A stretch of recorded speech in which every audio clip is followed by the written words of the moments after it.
Hello! Welcome balik sa atong community medicine blog. Karon, hisgutan nato ang pag-prevent sa hypertension. Let's get started. Welcome to Almasty Healthcare Group. Ang hypertension o high blood pressure kay usa ka kondisyon nga mag-increase sa risk sa heart disease ug stroke. Importante nga ma-prevent nato kini pinaagi sa healthy lifestyle. Here are some tips para ma-prevent ang hypertension. Maintain a healthy weight, siguro ang nga naa ka sa sakto nga timbang para sa imong height ug age. Eat a balanced diet, kaon og daghang prutas, gulay, ug whole grains. Likay ang high in salt ug fatty foods.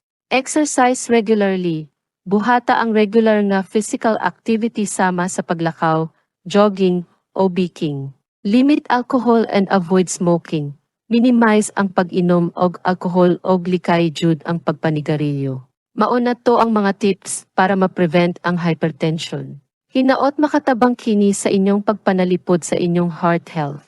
Ayaw kalimot sa pag-like, share, og subscribe. Daghang salamat og amping kanunay. Welcome to Almasty Healthcare Group.